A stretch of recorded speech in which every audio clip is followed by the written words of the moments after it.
webinar Suki. Yes, tama po mo, Marsagang.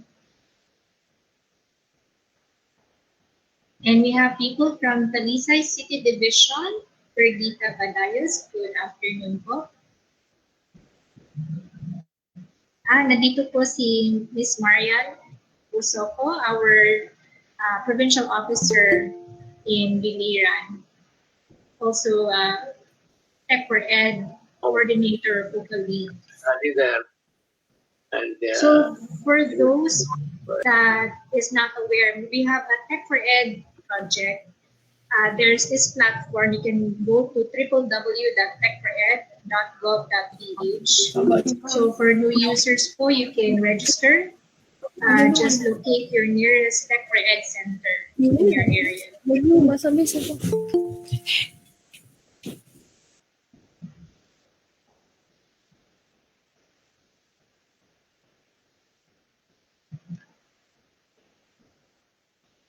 Yes, and hello po, Sir Jimmy Santos from ICEP Oman. Morning sa kanila, afternoon sa atin. Hello po kay Lani Jane Lim from Negros Oriental, Sibulan. Yes, hello po. So, sino po yung taga Negros Oriental? So, yung moderator niyo po is from Dumaguete City. Bago na lang tayo. And we also have Tech for Ed Center Manager.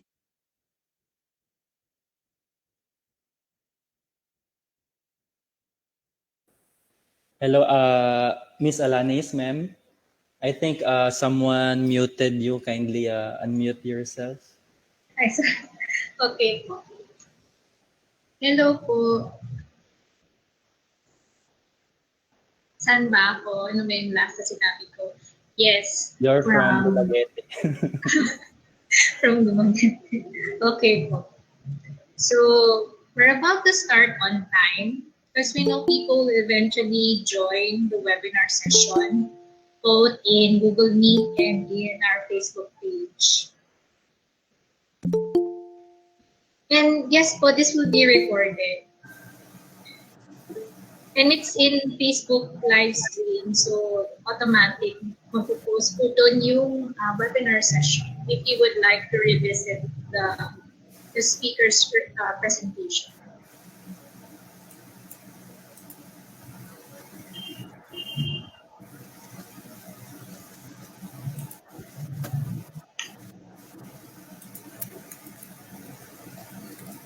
So for those who are constantly joining our webinar, which do you prefer po? Google Meet, Zoom, or WebEx? Na-curious lang din po ako. Zoom.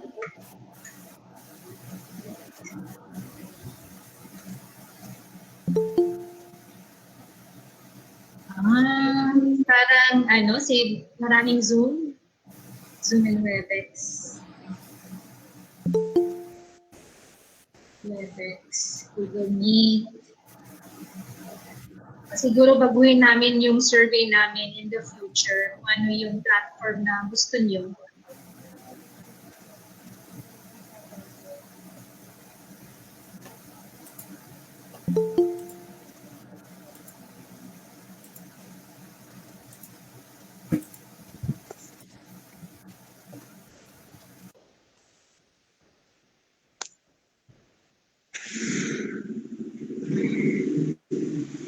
Yes. Pag convenient po talaga si Google Meet, yun lang, meron din siyang mga kailangan i-include.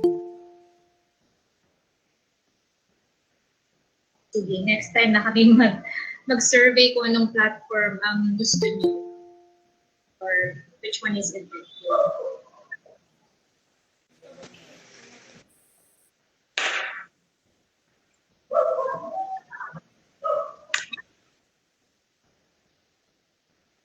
So for those who just joined and have not registered before, make sure to register because we're conducting a study po regarding the webinars. We'd like to identify, the location of those who have been attending our webinars, also would like to understand din or make a case study kung paano how we can help you adapt to the digital age.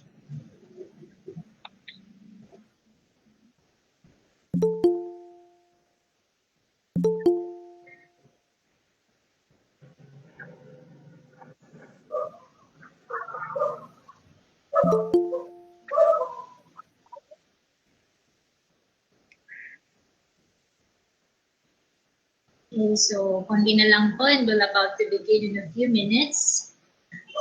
So while waiting, let me just discuss to you the webinar house rules. So number one is to mute your microphone or your audio. The second is do not share your screen unless you are the speaker or the organizer. Third is drop your questions in the chat box, so they will be accommodated at the end.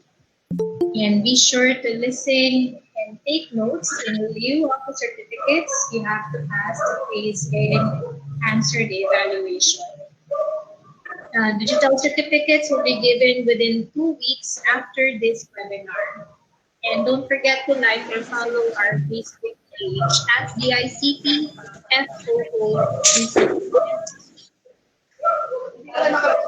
Yeah. So good afternoon, everyone. My name is Alan Sack. I'm your moderator for today. So we are expecting about this number of participants. We posted this webinar through Facebook, and we have a total of 929 registered participants, 451 confirmed their attendance, and 451 said yes, and 471 are still awaiting. So first come, first serve po yung makaka-attend sa Google Meet. The rest can join in our Facebook live stream page. So these are the demographics or location. So it's everywhere around the world, but not all countries. We have majority are in Luzon. So we have Quezon, Real Quezon, Las Marinas, Cavite, San Pedro, Laguna, Pampanga, NCR, Caloocan. And then we also have a few from outside the Philippines, like in Muscat, Oman, Riyadh, KSA, Bahrain, Doha, Qatar. So yan po yung demographics location. Parang hindi ko lahat nakalagay dito. Pero majority, meron. So we have people from outside the Philippines. Sana po ay nakakaintindi po tayo ng Tagalog or Tagalog. Okay. Next, gender.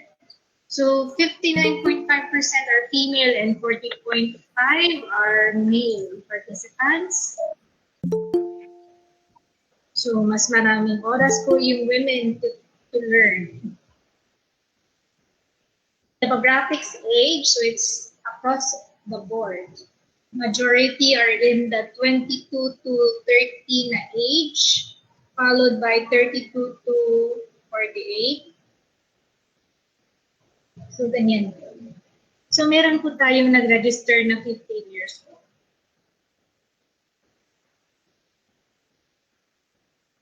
And then, affiliation. So, kaya po, mini-mention po if there are teachers because majority of our attendees and registrants are teachers. Some of them are employed, probably from government agency or private organization. Unemployed, 76 or 9.6% of the registrants are unemployed. For those unemployed, this will also benefit you because when you land a job, you would need to learn some skills, any ICT skills. And then we'll start with our opening prayer. Let's call on Sir George Michael Picarda. He is our IIDB coordinator based in Tacloban City. Yes, so hello, Alicia. Yes, hello. Okay, let us put ourselves in the holy presence of our Lord. Father God, we thank you, Lord, for this day. Binigay mo po sa amin. Thank you, Lord, for the gift of life, for the gift of family. Salamat po na-enjoy po namin ang aming buhay. Salamat po for extending, Lord God, an opportunity nyo na maka-bless, ma-bless pa, Lord God. Thank you, Lord, for protecting us, Lord, in the midst of this crisis. Salamat, Lord, that hindi mo kami pinapapayaan. Yes. Sabi ba in your word, Lord, you said that you'll never leave us nor forsake us. Thank you, Lord God, that we will trust in you. And we pray, Lord, for this webinar na maging successful po. Ma-learn talaga namin po ang paggamit ng Google Drive. Bless me po ang speaker, ma-share niya ang kanyang knowledge and expertise about this. Please pray, Lord, in Jesus' name. Amen.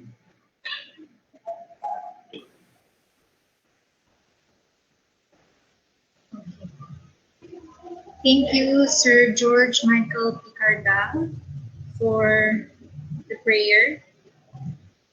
And then I'd like to ask yes, so our director from the DICT Visayas Cluster 2 is present in this webinar. Let's call on Engineer Leo Cipriano L. Orbistundo Jr. He is our OIC Regional Director in the Department of Information and Communications Technology, Visayas Cluster 2, covering Region 7 and 8. Welcome po, Director Leo. Okay, so thank you, Josh, in advance for making this possible. And I would like to welcome all the participants who are the most important people in this room. Thank you to the participants coming from different agencies. There are participants coming from DepEd. We have also students. We also have participants coming from different parts of the country. And we also have participants coming from different regions of the ICT. Welcome to this webinar. Hopefully, this can help you, this can help us in maximizing the capacity of Google Drive.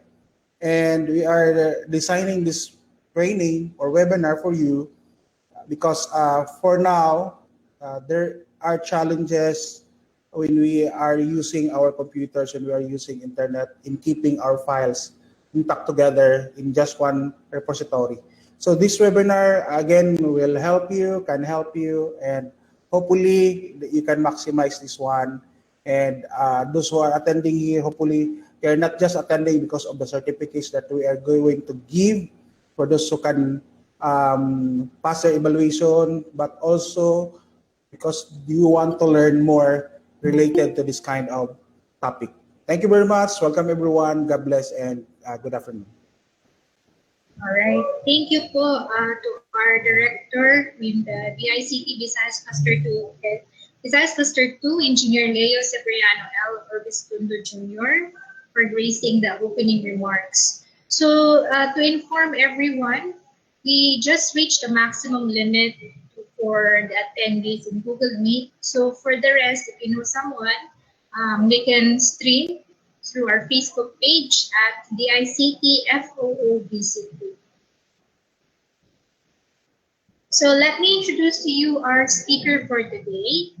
He is a graduate of BS Information Technology at St. Paul University in Dumaguete around the year 2012.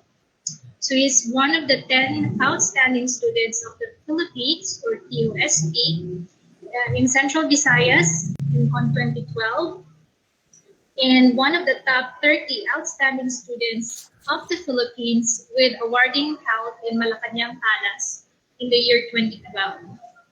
So he is a candidate, Master of Development Communications with units in Information Systems at University of the Philippines Open University. He is a former university IT instructor and former technical support engineer in a technology company or BP. He attended Google or G Suite End Users Training Workshop in Cebu City and currently a Project Development Officer of DICT BC2 IIDD. So let us welcome our speaker for today, Mr. Joshua Lizardo. Thank you very much, Ma'am Alanis, and thank you for accepting the last minute call to be the moderator for this afternoon. And good afternoon to our participants for this afternoon, and good days na lang kung nandito nga yung mga participants natin, most especially from those in the Middle East. And I believe na meron din tayong mga participants from Cairo, Egypt ba? So welcome. Good day na lang sa inyo because it might not be afternoon sa inyo. So but for mostly who are here in the Philippines, good afternoon sa inyong lahat. And I welcome you once again. Meron ba ditong sumali na nung last Tuesday? Because I was also the moderator last Tuesday sa HTML programming. Meron. Okay, I'm getting answers na meron. So welcome once again. Ako na naman ang nasa inyong harap. Whether you like it or you like it. You like it na lang kasi walang choice kasi ako ang nandito. But I think this will be a lot quicker as compared to the webinar that we had last Tuesday. Kasi highly technical yung webinar natin last Tuesday on HTML and we extended. And thank you very much for those who stayed. But for this, I think I can assure you that we won't reach that long naman, like until 5 p.m. Kung pwede nga 3 p.m. baka pwede, but we'll see. Because we will also have some hands-on na pag-navigate sa Google Drive. But enough about me. I also want to ask about you naman. So I want you to go to menti.com. Pine-present ko pa po. Okay, ayan po.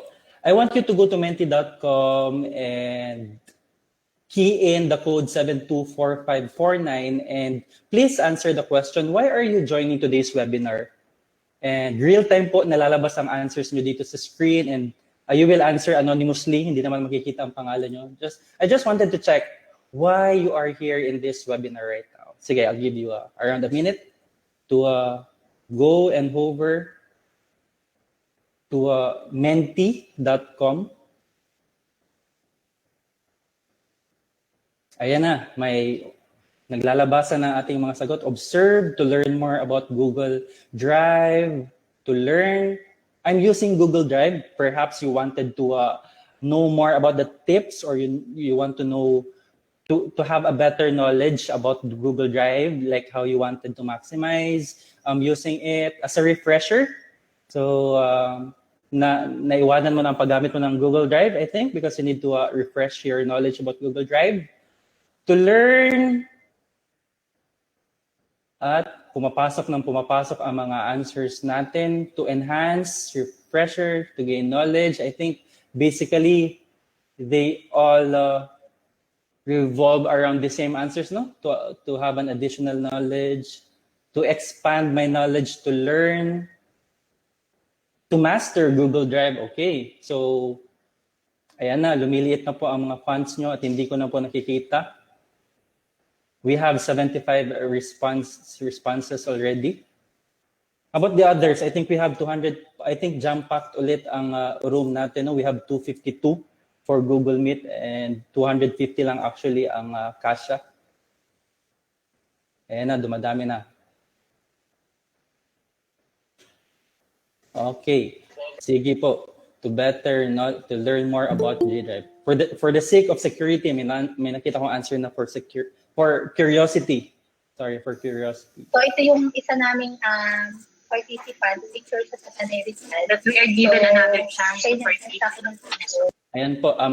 I would just like to remind everyone who are in the Meet room right now in Google Meet to please refrain from unmuting your mic. Please do mute your mic.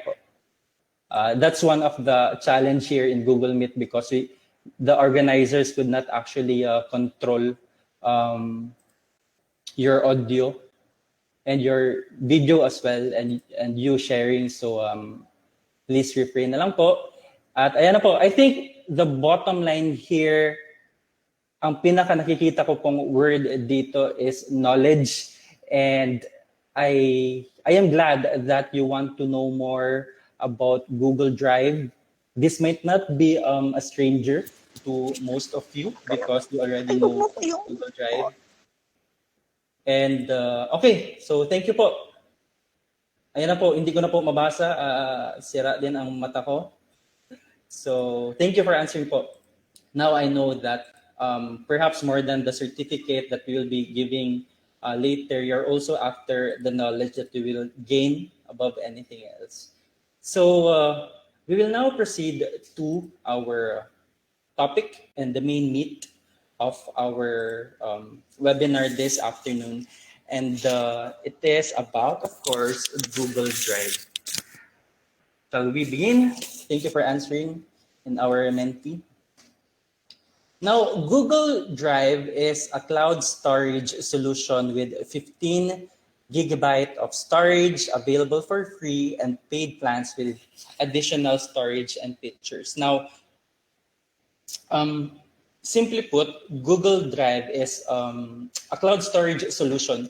Now that we are in this global pandemic and perhaps many are working from home, many are in a skeleton work scheme wherein perhaps you only go to your offices for how many days than the usual 5 days or 6 days in a week.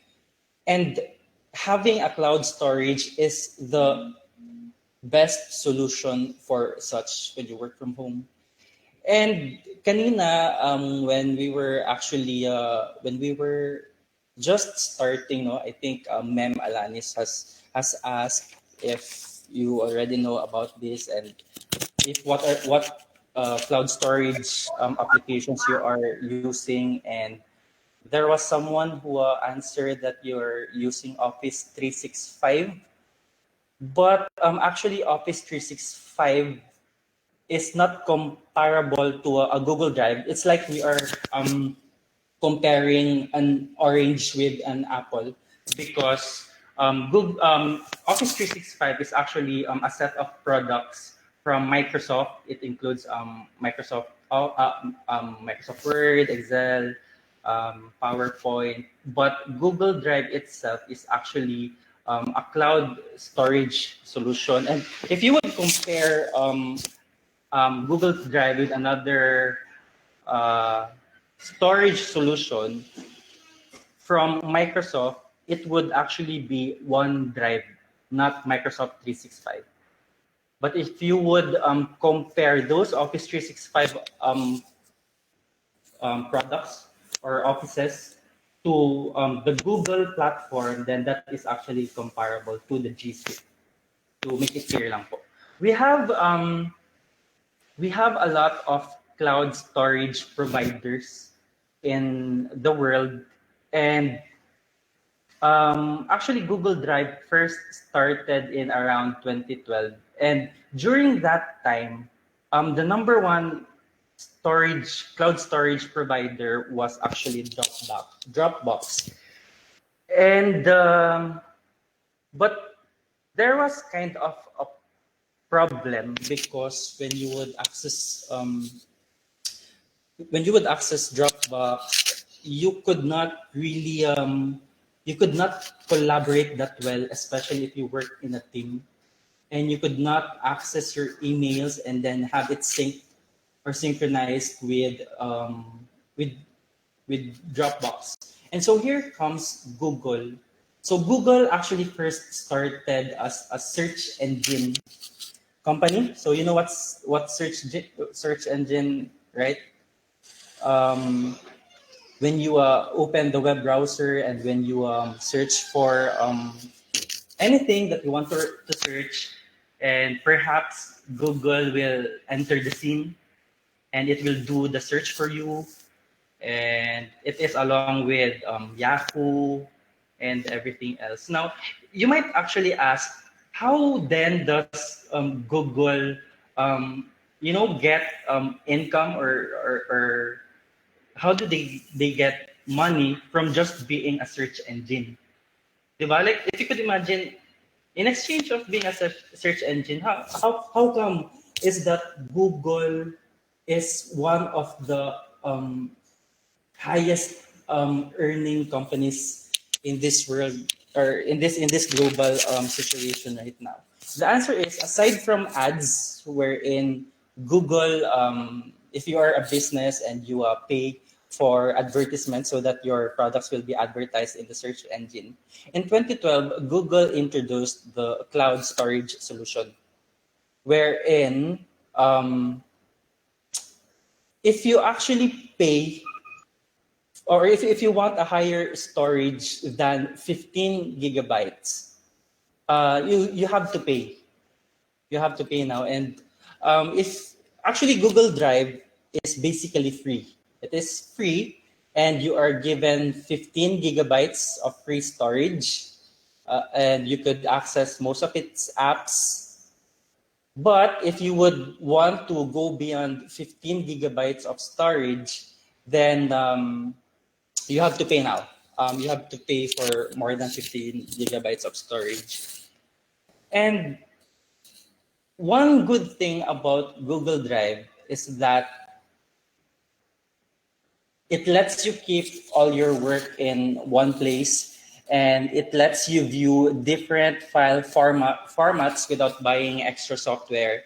And it allows you to access your files from any device. And that is correct. You can actually access your files whether you are in your desktop or laptop, or whether you are in mobile, regardless of if it is if you are using an Android, a smartphone, or iOS, then you can actually do so. And one good thing about Google Drive is that it has its own built-in applications that can actually run and read the basic Office formats and Office documents that you have, in which for the other storage or cloud storage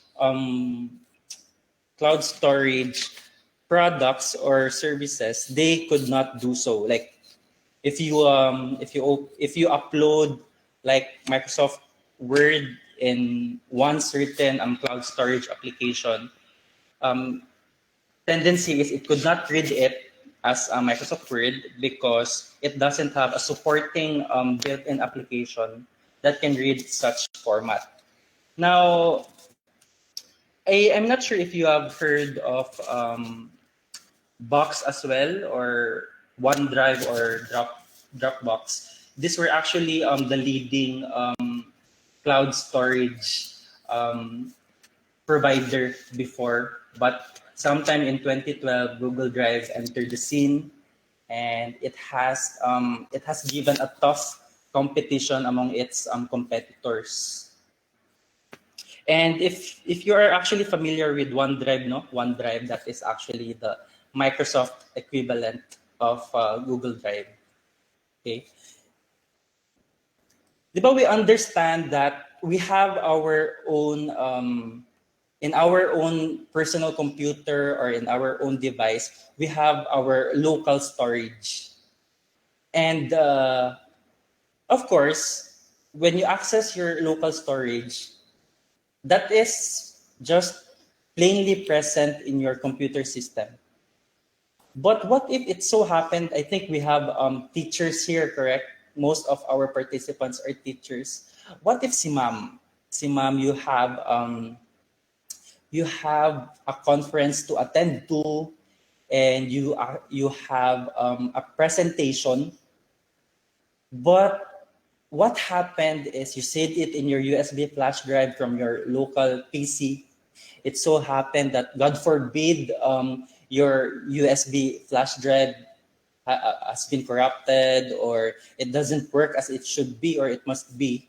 So you should actually have a backup copy of your file without having to use physical and tangible technologies. Now here comes the cloud storage, wherein cloud cloud storage providers have their own servers over the net, and so you just have to access and you just have to make use of their services. You just have to upload your files. So aside from ma'am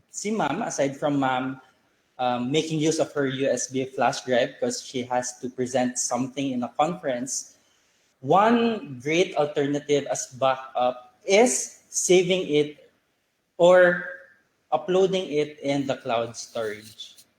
So that's one concrete example of how cloud storage is important nowadays. In my case, I am on my master's. I am on my master's already, and actually I'm on my thesis already. And for the my school is actually an open university. It means that we do our classes online and we study online.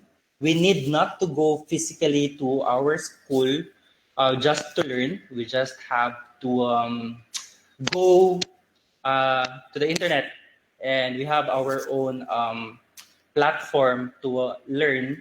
So, di ba, these days, I think um,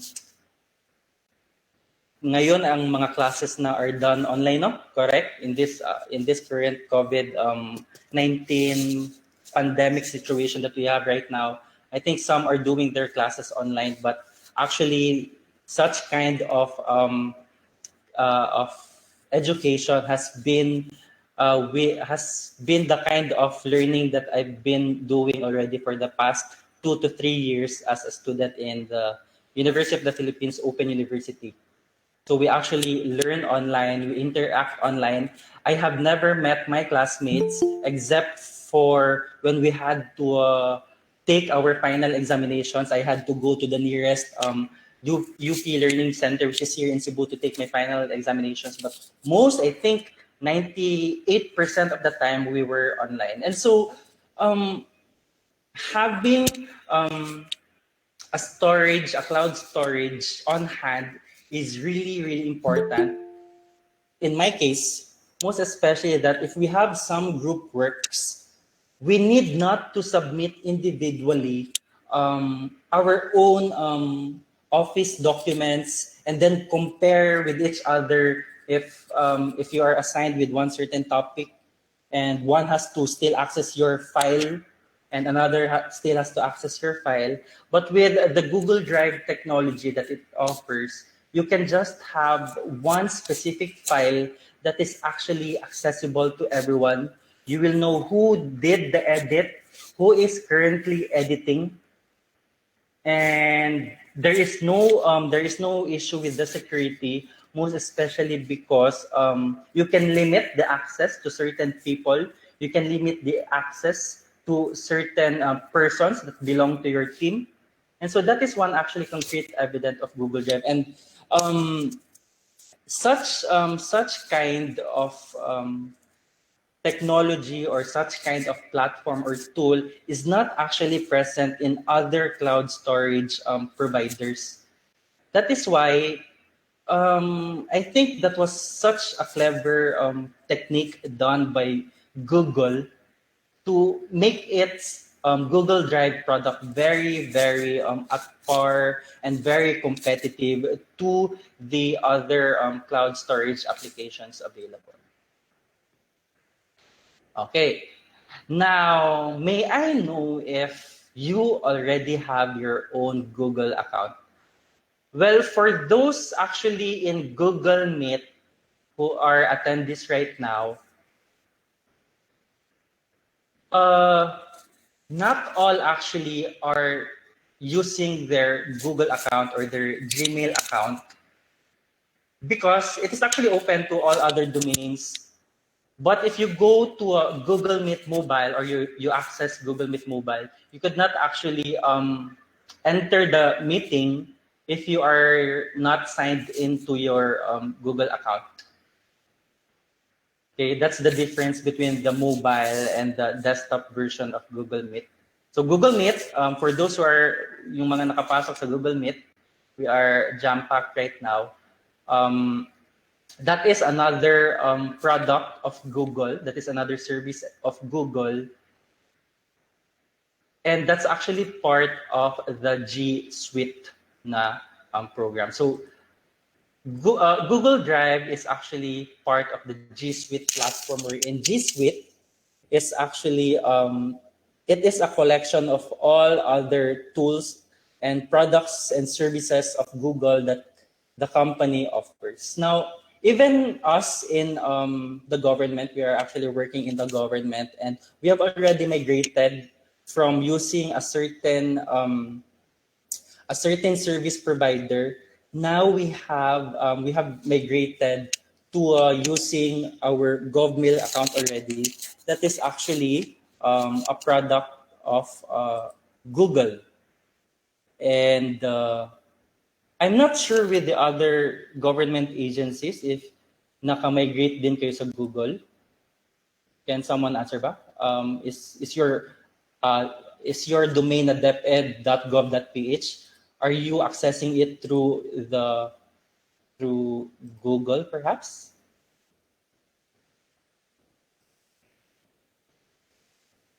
Yes, okay. For those answering yes, I think you are from DepEd ba or from DOST? Yes, sir, sa DepEd, okay. DepEd email that is hosted by the Google platform. Okay, sige. Thank you for answering. Now, for those who are perhaps on Facebook Live, and for those who are on Google Meet desktop, some of you might have no Google account. So having a Google account is also synonymous to having a Gmail account, because they go hand in hand with each other. If you have a Google account, it also means that you have a Gmail. And for those who do not have, if you are accessing or you're joining this meeting, this Google Meet through mobile, I understand that that is already given that you have your Gmail account. But for those in desktop Meet, Google Meet, and for those who are accessing FB Live, perhaps there are those who still doesn't have his or her own Gmail account. So for your benefit, it is a must that you must have a Google account before proceeding to Google Drive. Again, you could not access Google Drive without having a Google account first. Now, there is no issue as regards the signing up or registering, because it is actually free. Libre lang po ang magkaroon ng Google account. So if in case you want to sign up, ito po ang interface niya when you try to create your own Google account. Ako, in my case, I have so many Google accounts. I have something for personal. I have something for my studies, because our own domain, which is upou.edu.ph, where we are given our own email accounts in my school for my master's. And I have my own Google account for such. And also for my work as a government employee, we're also given our own Google account. So I have actually more than 5 Google accounts right now. So it doesn't have an issue if you have many Google accounts. Okay. Now it is actually smooth, and it allows you to synchronize all other access to other Google's services. So once you have your own Google account, that is the same account that you will have to use the different features and to use the different services of Google. And later on, as we go along the way, perhaps we can um, we can navigate or we can explore some of the products, although that is actually not that should not have been part of our presentation. But when you talk about Google Drive, that is also tantamount to using the different tools and the different features that the Google or the G Suite actually offers. So kahit ano lang, at least for the others, I understand that you already know the other products of G Suite like Google Docs, Google Sheets, Google Slides. But for the benefit of the others who do not, then we will try to navigate them one by one. But actually, if you want to have a sole webinar about this, like it's The about Google or the G Suite actually offers. So kahit ano lang, at least for the again, others, I someone understand. is okay. Um,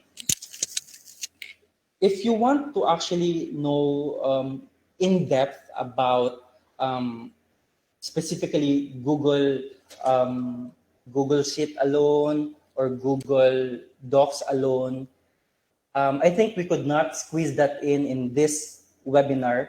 I think that also means there is another specific webinar for that. But I will try my best in a little amount of time to at least navigate and compare these products from the other leading products, just like Microsoft Office, their Word, their Excel, and their PowerPoint. At least we could have a little knowledge about it and what really are their similarities and their differences. Okay. Now, generally, if you are if you have a Google account and you have your Google storage, you are given Google Google itself a 15 gigabyte free storage. Okay. Actually, pinataasan and expand na nila to ngayong 15 gig, but years ago, konti lang to. I think it was 10 or 11 gigabytes or lesser. But I think Google has understood our need to go to the open space, to the cloud storage technologies. And so they are generous enough to give us 15 gigabytes of free storage. But if ever kulang, um, you have to you have to pay for more. And in our case, in our department, I work for DICT.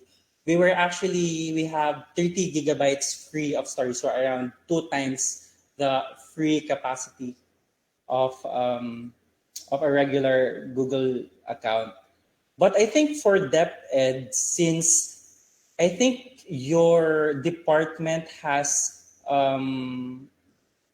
taken the G Suite for education, or perhaps some other businesses have availed of G Suite businesses, then you are very lucky to have an unlimited storage. Can you confirm that ba? Our DepEd, do you have unlimited, or you're also restricted to 30 gigabytes? I also am not sure about that. Okay, so there are people who are answering. Of course, I would assume that you come from DepEd and you have unlimited. Wow, nakakaingit naman yan. You have unlimited storage. Sana kami din one of these days, because as we have this current situation now, and most of the time we work from home, di ba? I think it is a must that we allocate more for the cloud storage capacity. Okay. Now, Google Drive also works best in Google Chrome. So Google Chrome is the browser product of the Google company. And if you were here last Tuesday, you would know that my favorite web browser is actually Google Chrome. And there are But although Google Chrome is a product of Google Drive, it doesn't necessarily mean that Google Drive is not anymore compatible to other web browsers. No, Google Drive still will run smoothly and perfectly in other web browsers. Only that there are some extensions, file extensions, and tools that integrate well with Google Drive if you use Google Chrome. Okay. But regardless, whatever your web browser is, Google Drive is and will always be accessible. Now, once you've signed up, assuming that you have already signed up, so if there are those who have no Google account right now, please do so right now because a little later we will be hovering the Google Drive interface. And it is a requirement, it is a must that you have signed up for such. So once you've signed up or logged into your existing account, you can now have access to the drive via your web browser. As I mentioned, pwedeng Google Chrome, pwedeng Mozilla Firefox, Internet Explorer, which is Edge now, and Opera, or if you are a Mac OS user, then Safari. You can, of course, access Google Drive through those web browsers, but there are also dedicated mobile applications that are currently available in both Android and iOS devices. So aside from the desktop version, there is there are mobile applications that are already available for downloads in Google Play and in iStore. Yes, meron pong standalone or a separate mobile application aside from going sa browser or aside from accessing sa browser. Now, Google Drive is great for personal use. I use it personally, and I also have another domain account for another service provider. But personally, I really find Google very user friendly. It's not if you would compare Gmail with other another email platform, you could actually say, I could actually say that I would prefer Gmail because I find it very user friendly. But apart from the fact that you can use it personally on a personal level, what sets Google Drive apart from other cloud services is its powerful collaboration tools. If you need to work remotely with someone on a project, just like me, just like in my case, wherein I am studying masters online, and I had to work with my classmates who come from the different parts of the world. I also have classmates who come from Luzon, who come from Mindanao, while I am here staying in the Visayas region. We can work with a good collaboration technique because of Google Drive, because of what Google offers. And how about you? Can you share ba how does for those who already have Google Drives, is there by any chance that um, you have worked like a collaboration with your team members, with your fellow office mates using Google Drive? Meron bang pinagawa si boss nyo na a certain document or perhaps kailangan gumawa ng grade sheet and it is actually the grade sheet should come from various teachers to get the general average? Meron bang mga ganun? Yes. So, thank you po for confirming that you really you use Google Drive for collaboration because that's one great aspect of Google Drive. To be incomparable to other cloud storage service providers na I think that's one thing na nagpaangat sila. They started from the bottom in 2012 and now they are the most sought after cloud storage provider right now. Now,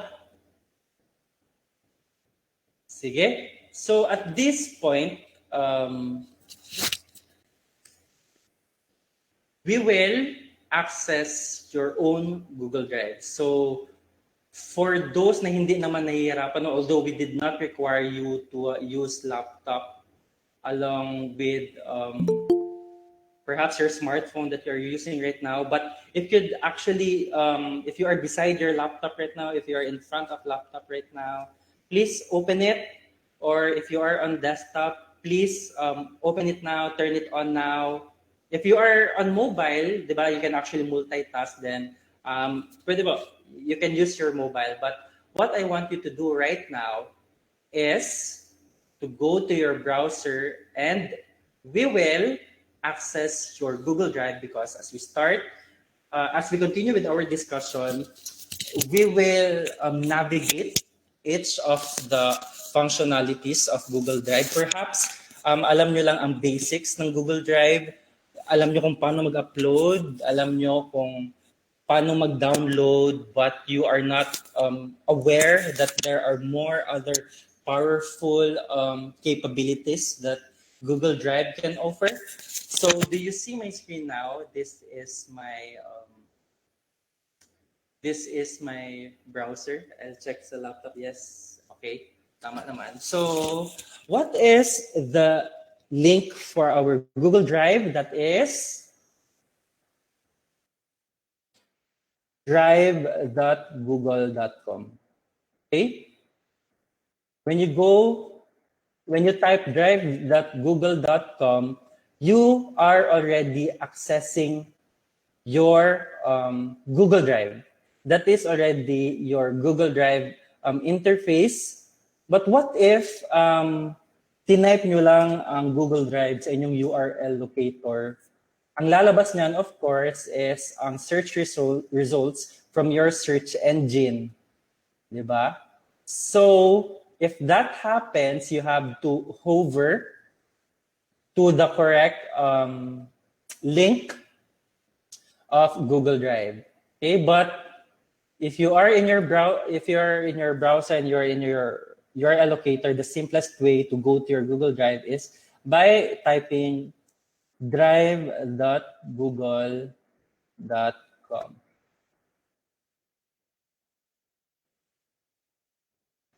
Ibalik ko lang po kasi hindi ko pala na-share yung explanation ko kanina.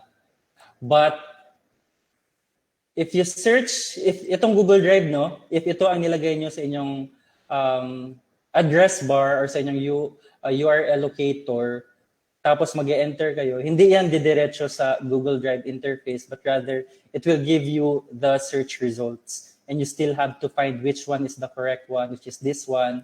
It's not the first, or it is actually the first one, but that is actually an ad. But the most correct one is this one.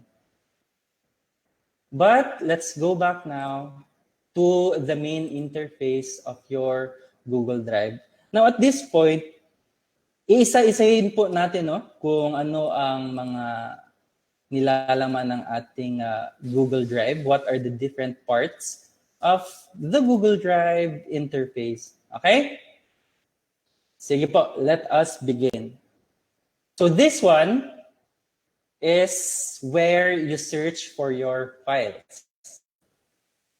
And this is not just a simple search area or search box because Google actually employed an artificial intelligence na capability sa ating search. That is why, say for example, you will type memo.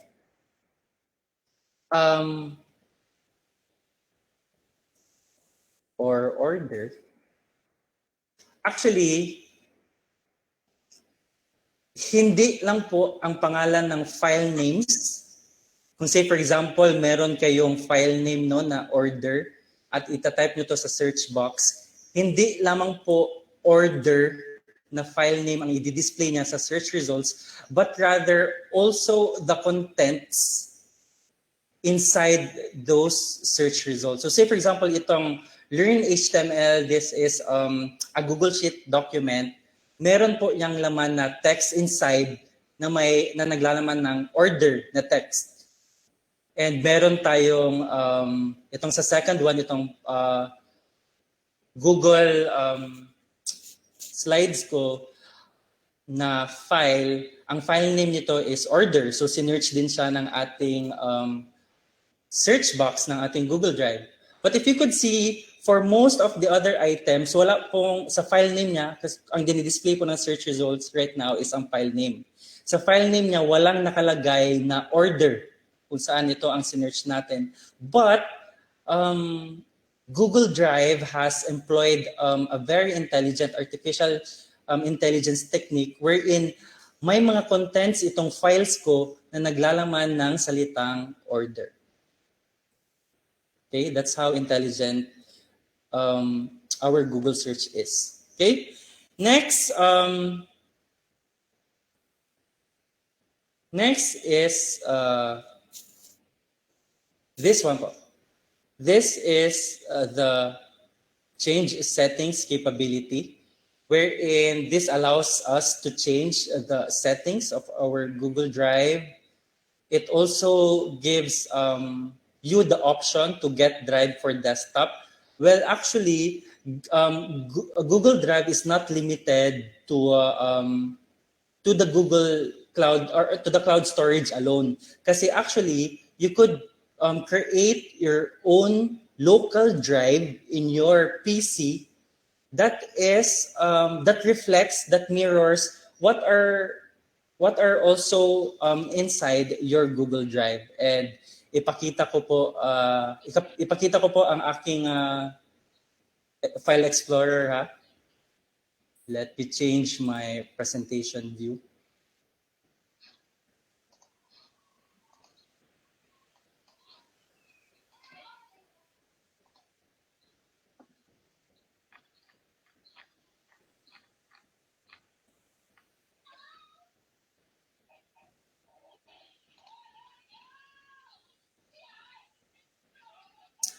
Nakikita niyo po ang desktop ko, no? Correct? Okay. Now, if you'd actually notice it,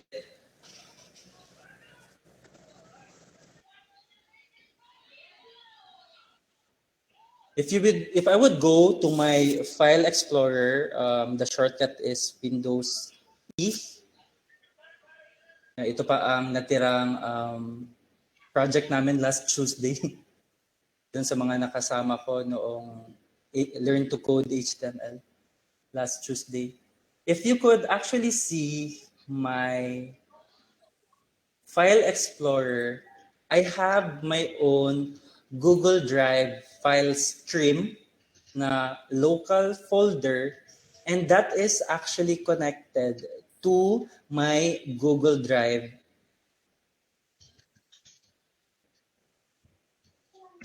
Opo, sa mga nagtatanong po about HTML, let us reserve our webinar for Google Drive po. Now, if you could actually see, di ba meron tayong, in my case, I have Drive C, of course. I have my another partition for my local, JC. Saglit lang po. Kasi, okay. If you could see, I have my own Drive D, I have my Drive C, I have another drive for my Drive G. And that is actually my Google Drive file stream, wherein ang laman din po ng aking Google Drive file stream are the very same contents and files that I have in my own Google Drive. And that is actually possible. The only thing here that must be taken into consideration is that you must have, of course, an internet connection to access these files, because if not, then there is a great tendency that you cannot access them. Although you can actually do it offline, no? But to make it more compatible, you must have a connection, an online connection as well. Because it mirrors and simultaneously, if anong laman ng inyong Google Drive sa cloud, then yun din po ang laman nitong inyong Google Drive file stream. And palitan ko lang po ulit ang presentation ko.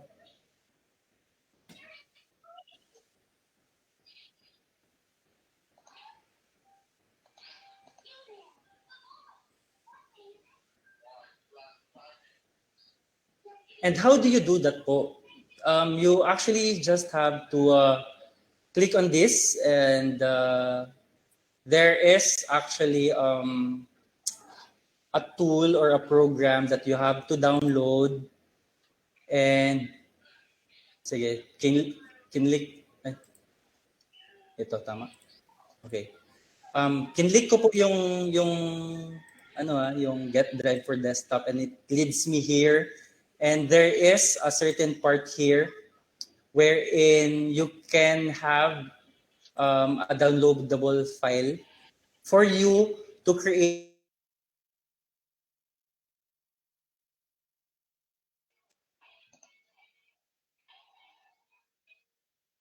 a part here for Windows, and there is for Mac. So you will madali lang po siya. Next lang po siya sa drive file stream.exe, and it will link you to your Google Drive. Okay? Now this one here are the G Suite applications. Ito po itong madaming menu natin. And part of the G Suite applications, ang nauna po is your account. So you can actually change your profile picture and your settings there through this account. And Gmail is of course part. Your Google Drive is tantamount to you having your own Gmail. Then there is, of course, your Google Drive.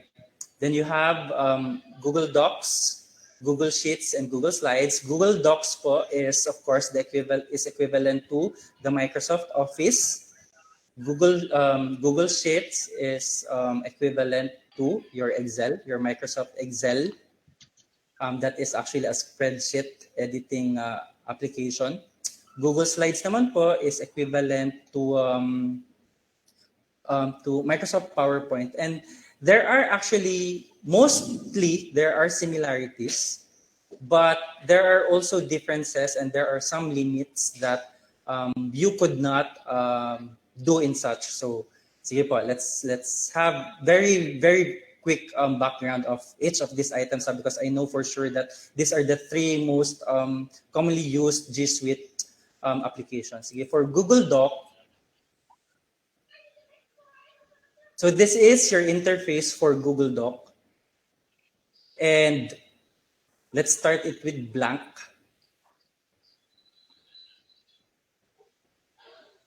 So ito na po ang interface niya. And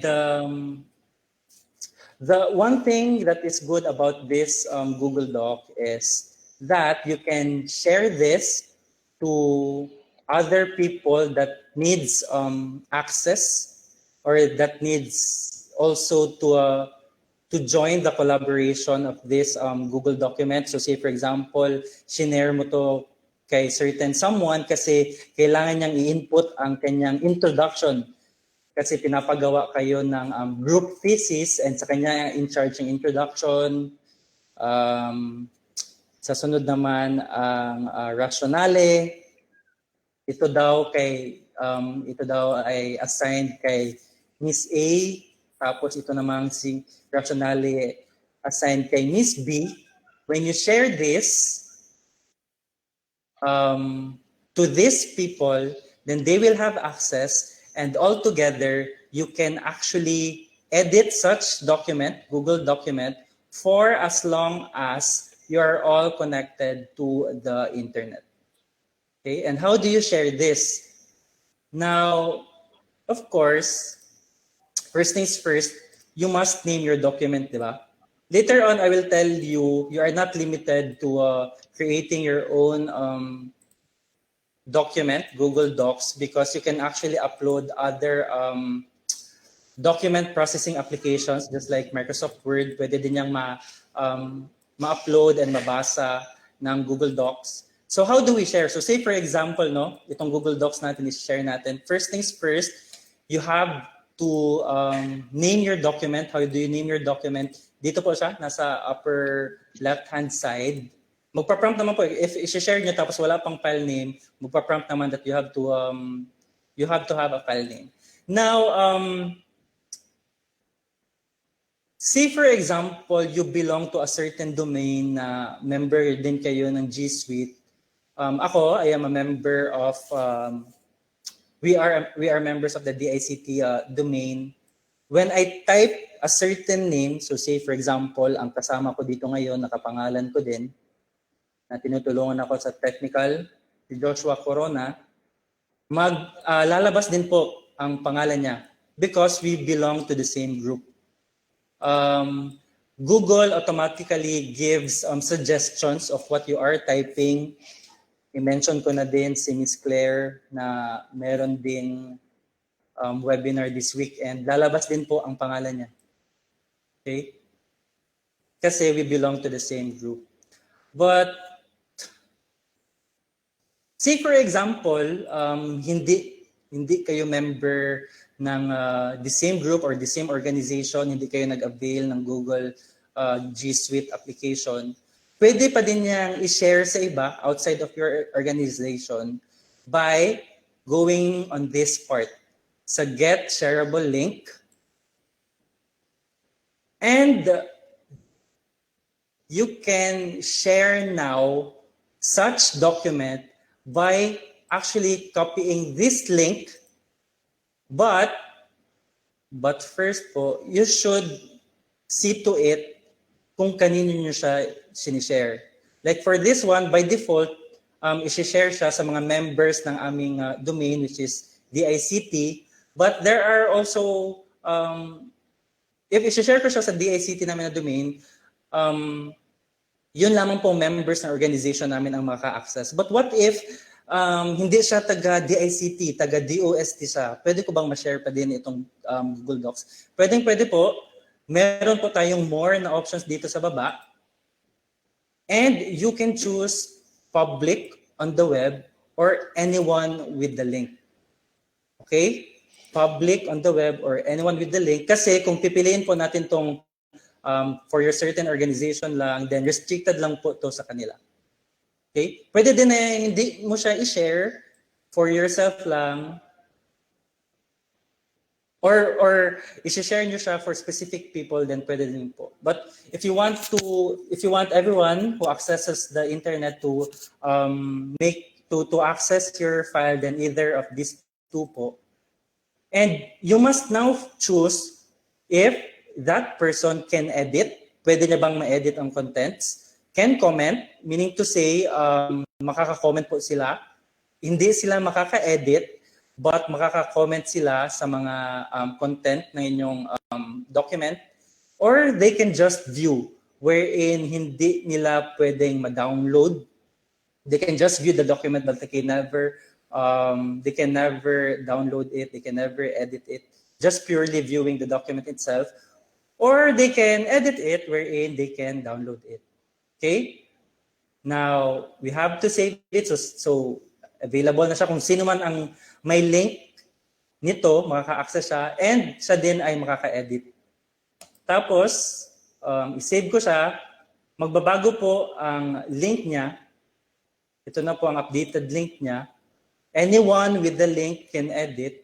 Now you have to copy the link. Okay? You have to copy the link and the link copied na. Kung sino man ang bibigyan nyo nung link na yon, perhaps over social media accounts, ipopost nyo sa social media or perhaps over chat applications like Messenger, punta kayo dito, ma-open nyo ng Google Docs, that is very much possible. The only downside about this is masyado po siyang mahaba, correct? Masyado siyang mahaba. So I will give you one technique para lumiit siya. Although this is beyond Google Chrome already. Google platform already. But this is one clever technique para lumiit po siya. If you could recognize po no yung registration form namin ay shortened po siya no. Pero yung registration form po namin for those who are joining in this webinar, they are actually it is actually a Google form, and later maybe I could give you a brief background of Google Forms. And if you could notice, lumiit po siya no, hindi po siya yung ganung kahaba as it was originally. But I can suggest that you go to tiny URL. This is outside na po siya sa Google, but there are also other shortening web applications just like Bitly or bit.ly, pwede din po. And you just have to paste yung kinopya nyo. If you could see no, masyadong mahaba. If you would give this as is no sa taong gusto nyong bigyan, then perhaps it is quite confusing.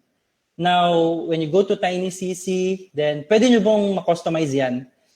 Say for example, my first document. And ano po to ha? This is case sensitive. So kung naka-capital siya, dapat naka-capital. Meron pong iba during our may mga nag-submit po sa HTML programming webinar namin last Tuesday, sir, but hindi namin ma-access.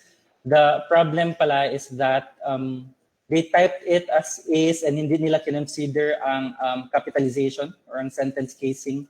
So this is very much case sensitive. So you have to shorten it. Then it will give you a free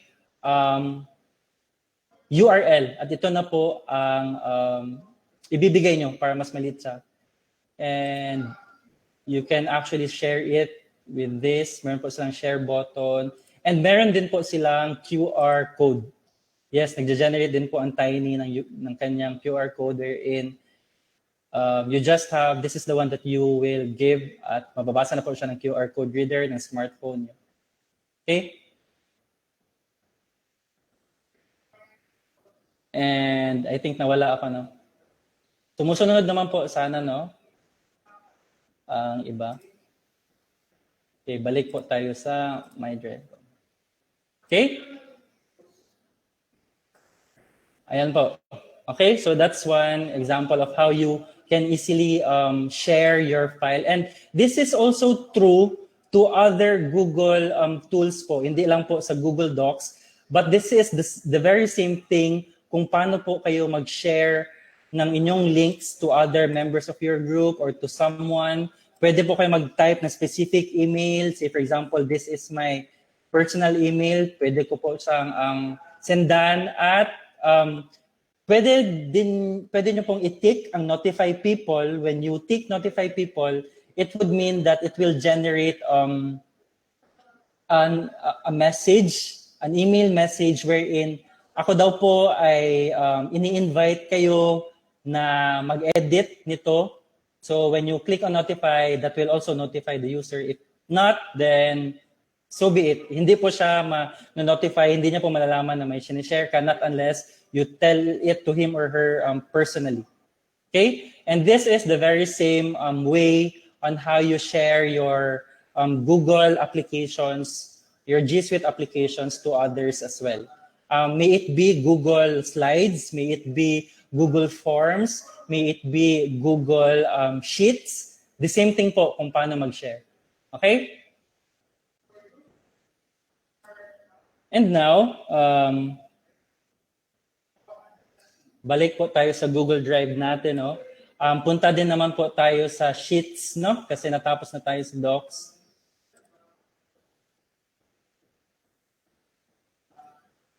Okay po. Now, pwede pong mamili ng blank. We use mostly Google Sheet. And just like Google Doc, na-access din po ito ng kung sino mang may kailangan na access. And the same po dito na if you have to rename it, dito po siya sa upper left corner. And kung nagtataka po kayo, no, kagaya din sa Google Doc, paano po siya sinisave? Kasi di ba sa Microsoft Word, you have to press Control S, a shortcut, or perhaps you have to go to the file ribbon, then save as, no? Save as Microsoft Word document. Dito po sa ating Google applications, this means na this is the same. This is also the same. This is also true with other Google platforms. May it be Sheet, may it be Docs, may it be Forms, may it be Slides. There is no file save as for the very reason na automatic po itong nagsisave sa cloud storage. There is no need for you to key in Control S. There is no need for you to locate file save as because in the first place, wala naman pong file save as because automatic po siyang nagsisave. Okay? And the same formulas po na ginagamit nyo sa Microsoft Excel are the very same formulas na ginagamit din po sa Google Sheets. You can even upload your own Microsoft Excel to your Google Drive, and it will open into a Google Sheet. It will convert it to a Google Sheet interface, at wala pong magbabago in terms of the formula, in terms of the equations. Wala po, as is po siya. One good thing about this Google Sheet is that nakikita po ang history. Kung sino man ang nag-edit ng certain cell na yan, i-right click nyo lang po. Ito po ay actually bagong feature niya at masashow po ang history niya. So say for example, dito lagyan ko po sa cell A1 ng name. Tapos sa cell A2, nakikita ba? Should I maximize it, magnify? Okay. Lagyan ko po ng pangalan ng katuwang ko sa IIDB din na si Michael. Another plug. Makikita po sa show edit history na inedit ko po siya. Ito pa lang si Joshua Domen ang nag-edit nito. Lagot ka sa akin ha, ba't mo inedit? Na mali tuloy ang equation. So pwede din po siya sa spreadsheet. And hindi ko na siya I will not go into detail sa anong kakayahan ng Google Sheets because it will take us time, but you just have to study. You just have to study on your own. Pwede naman kung anong similarity and difference niya, but the same po, meron pong Sheets, Google Sheets. Very much like the same lang po sa Microsoft Excel. If you want to share it, the same with how I explained it sa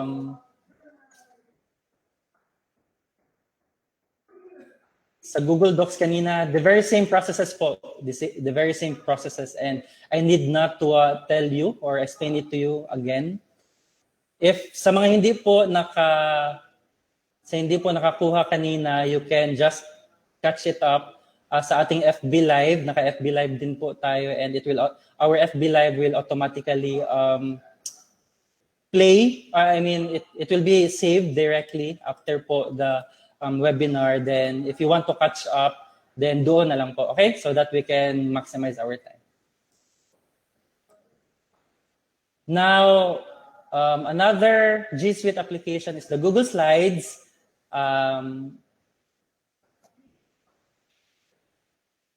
Okay, this is the PowerPoint equivalent of for Google. Okay, so blank presentation. You can actually upload your PowerPoint, and meron po tayong Teams. You can upload your own PowerPoint. Babasahin po yan ng Google as is. And not really as is, but i-convert niya po ito, i-auto-convert niya to into a Google Sheet.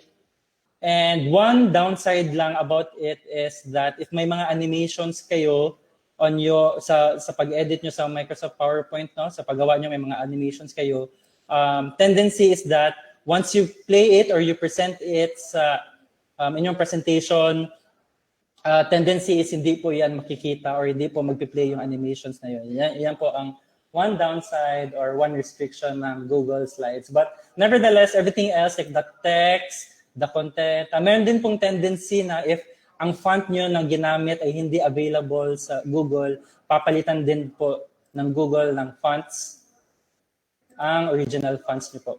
So the same thing on how you share it, the same thing po as how we did it in Google Docs and Google Sheets. Balik na po tayo sa ating Google Drive application. And let's have another, itong calendar, this is very much powerful.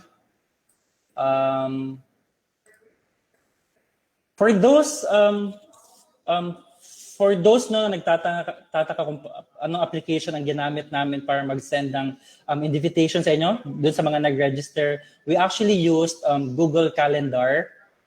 I think, I'm not sure, but in past versions of Android phones, hindi pa po naka-install ang inyong Google Calendar. You have to install it manually sa Google Play para ma-synchronize po no, kung anong calendar nyo sa desktop ay ganun din ang magdi-display sa inyong mobile na Google Calendar. So install na lang po. And sa mga nagtataka kung ano pong platform ginamit namin para mag-invite sa inyo, Google Calendar po yun.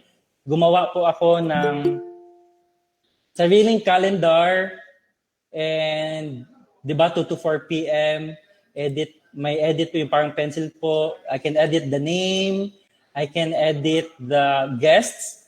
So, yung pong registration nyo actually, yung Google Forms, no, I will explain it later. May equivalent po yun na Google Sheet wherein para po siyang database or actually database po siya talaga ng mga answers and kinopya ko lang po yung mga email addresses nyo at dinagdag ko po kayo sa guests. So, regardless if your domain is, you do not belong to the Google domain, hindi po yan Gmail.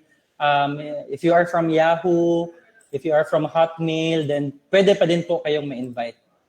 Then you have to save. And dito po, this is one good thing about Google Calendar.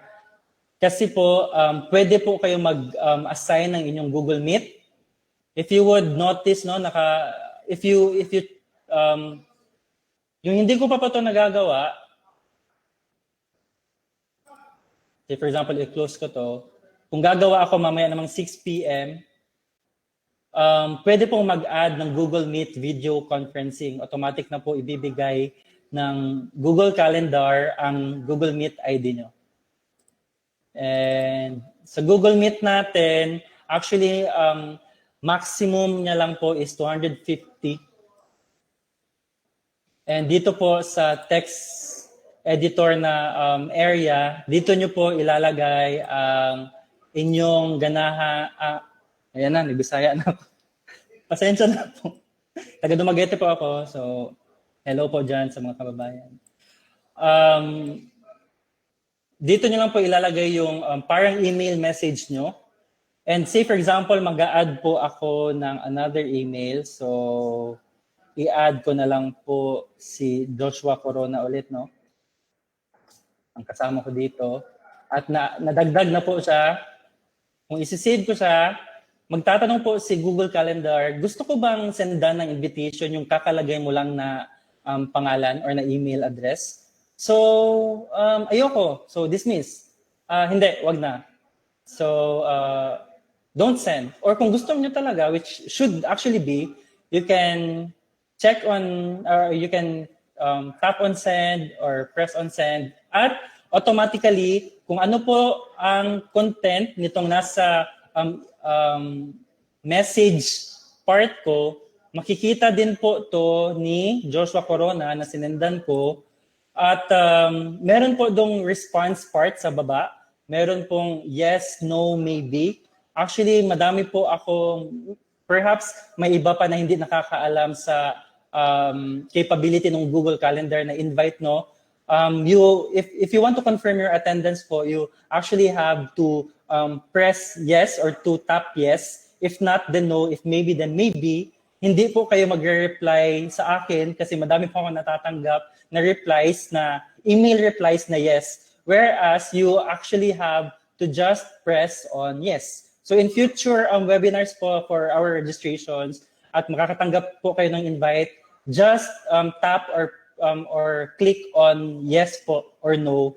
You need not to reply na yes po. Kasi automatically magre-reflect po sa amin yan. May 517 na yes na marunong na kung paano mag-confirm ng attendance kasi kinlik yung yes na button. May 7 nag-no. So may 931 na guests na in-invite ako kasi before cut-off, umabot tayo ng 931 na interested participants. Okay? Then please don't forget to save. Okay? Pero i-close ko na lang po yan. At I'm sure na nawala ako kasi hindi ko na-share ang aking Chrome tab. Balik tayo sa My Drive. Okay? Now, sa chat naman, so actually, you can actually chat. This is actually, this is called Hangouts. But I think it's not called Hangouts anymore. Tama ba? Is there an update na naging chat na siya? Because a couple of weeks back, Hangouts pa kasi ito eh. But, tama, nag-update na sila into chat. Okay. Even ang Google Meet, dati Hangouts Meet po ang tawag dyan. At nagbago na po sila, kakabago lang nila, naging Google Meet na. So ito din palang Hangouts natin, naging chat na siya. You can chat with other people, you can do a group message, especially those members of of your organization. Si Joshua Corona, magchat ako. Hi JC, dalawa po kaming Joshua dito sa office namin. Ako si JB, siya si JC. So, mababasa din niya po ito. Okay, so parang it's an easy way to chat aside from ang common chat applications natin is Messenger. At makikita nyo po in real time na si JC ay nag-type. JC, can you type again? Makikita din po na he is typing. I think the same naman po sa Messenger, no? And sa any chat application. So nag-reply din po siya. So if you belong to the same organization and naka-Google Drive po kayo, this comes handy po. Okay? Now, so much for that. Explore na lang po kasi baka mag-hold tayo sa oras. Then, the Meet and the contacts. Pwede nyo pong masync ang contacts nyo sa inyong, especially if you're on Android, kasi nag-run din po ng Google ang Android. And pwede nyo pong masync ang contacts nyo. Itong Google Sites po, if there were members here last Tuesday, ito po ay isang CMS offered by Google para po siyang WordPress and Joomla and Drupal. They have developed their own. Okay? Now, on this part po, move on na po tayo. On this part po, actually, my default account is, naka-GovMail po ako. Kami po sa DICT and mostly sa mga government agencies natin, nag-migrate na po kami into a G Suite. But if you want to access Google Drive with all your other accounts, then you can do it from this part po. Okay, from this part, and you can click on your account. Then pwede nyo pong i-sign out all of your accounts, pwede nyo po kayong mag-add ng another account. I won't go into detail na lang po. You can explore. I think that is self-explanatory naman and self-understood naman po yan. Okay? Now, let's go now to the sa new po tayo, no? Kasi dito po sa new, itong may plus sa ating left side, you can actually create your own Google Drive folder, or you can upload a file, or you can upload a certain folder na nasa local storage nyo po, or you can make use of the Google products and services under G Suites like Google Docs, Google Sheets, and Google Slides from this panel po. At meron pa pong iba, meron ding Google Forms, which what we use for our registration for all our webinars. And sana po, is it a good idea na magkaroon tayo ng separate webinar for Google Forms? Kasi medyo madugo-dugo po ang Google Forms if I will tell you or I will give you instructions. So, siguro some other day na lang po for Google Forms. But Google Forms really, really helps you a lot, especially in this certain situation that we have right now. In my thesis, diba, our hands are tied to conduct our survey, especially in my thesis, and I had some problem on how I will go to my respondents, how will I reach to my respondents without going to them physically. My respondents come from Eastern and Central Visayas kasi yun ang scope ng aking thesis, and I had some sort of thinking, paano ko matatapos ang thesis ko without survey respondents. Good thing na lang po, meron tayong Google Forms because Google Forms is accessible by anyone, anywhere, in any part of the world he or she may be, for as long as there is internet connection, for as long as he or she has access to your Google Forms link. Okay? So separate na lang po na discussion siguro, no? And so sa folder po, here's how, say for example, my first Google Drive folder, ayan na, hindi ko na namalayan ang capitalization.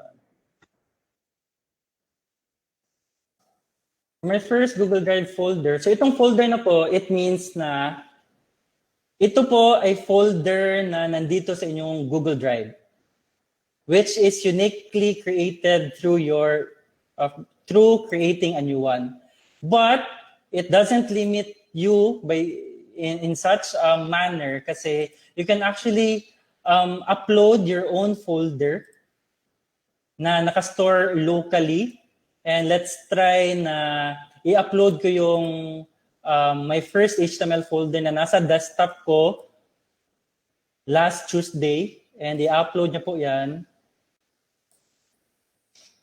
And as you can see dito po sa bottom right ng interface natin, dito niyo po malalaman kung ano na ang status, how many minutes are left, how many files, kasi meron akong 13 files, I think mga pictures yun and HTML files na nasa loob ng folder ko.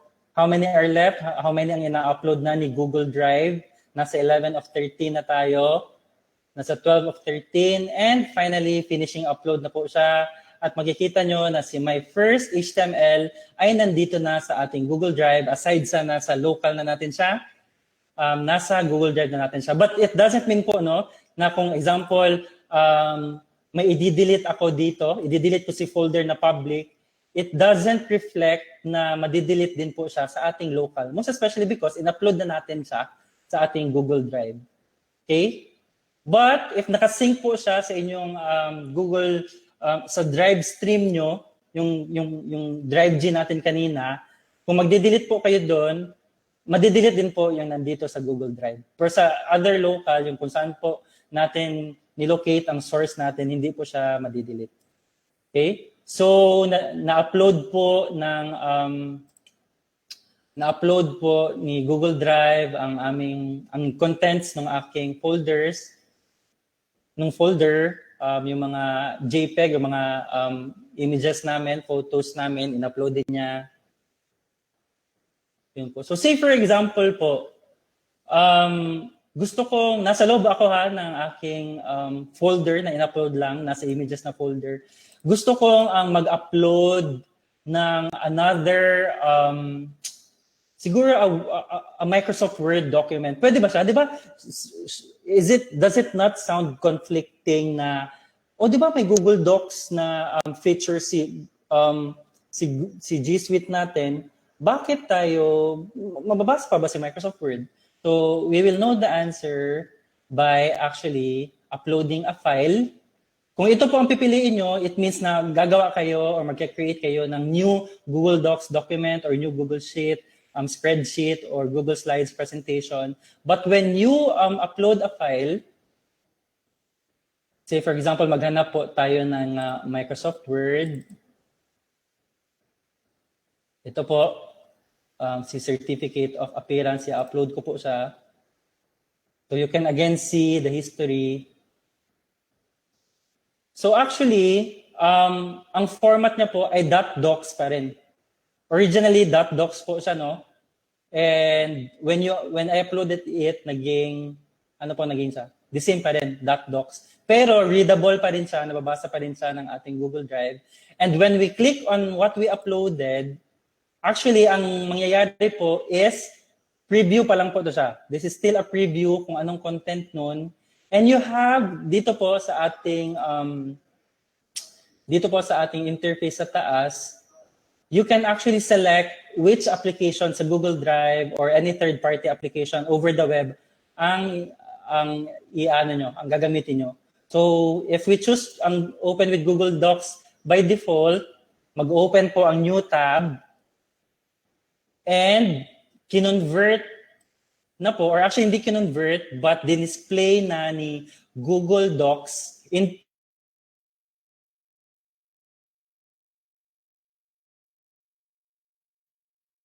Google Docs interface na po siya, di ba? Wala na si file save as. Pero binabasa niya pa po siya ng .docs na format. You can see that here. Okay?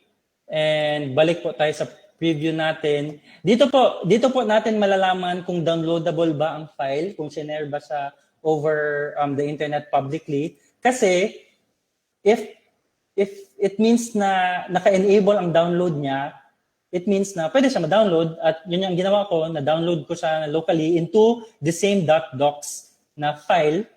Pero malalaman po nyo po na view lang ang access nyo if hindi po siya downloadable.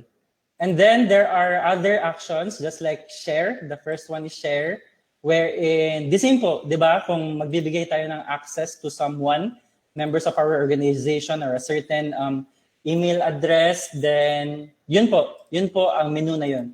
So, nasa right. Then ito pong move to, pwede nyo pong i-move yung certain document nyo to the various folders na nasa Google Drive nyo. So ito pong pinapakita na is actually you can select. Ito na po ang mga folders ko sa Google Drive ko, and pwede po akong sumilect or mag-select ng certain folder ko kung saan ko po ito i-move. Hindi ko lang po siya i-move.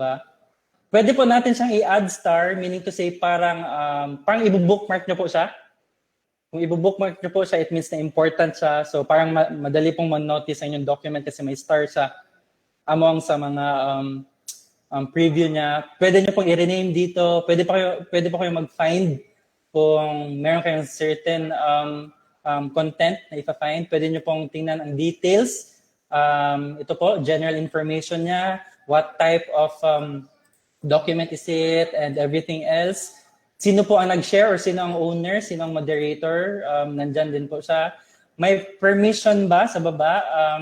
Can viewers download? Can they not download? Or kung ano po ba? Okay? And pwede po siyang i-open in new window. It means to say, ang browser nyo po, i-open siya. At yun po. Okay? Meron po tayong manage comment notifications kasi pwede pong mag-comment actually. If you allowed other users to comment, then pwede din po siya. Okay? Now,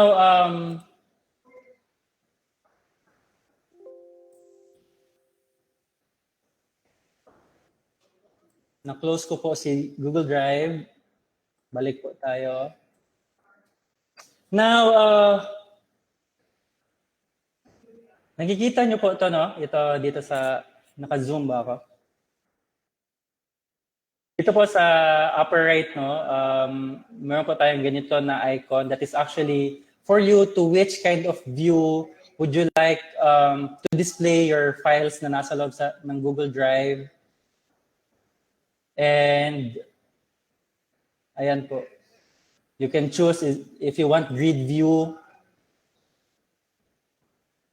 Pwede po. Now, One fact lang po about using the tools that we have sa Google, sa ating G Suite na applications, no? When you actually upload files like Microsoft, like Office documents, like Microsoft Word, Microsoft PowerPoint, Microsoft Excel, it will actually consume the storage that you have. Again, it will consume the storage that you have. Kami, we have 30 gig sa aming department. Good for DepEd kasi unlimited. They belong sa Google for Education. So, ang swerte nila kasi unlimited. But if you could actually see itong taken space natin na 15.1 gig, all of those files are actually those that we uploaded na Microsoft Office files. Yes po, when you create your own Google Docs, when you create your own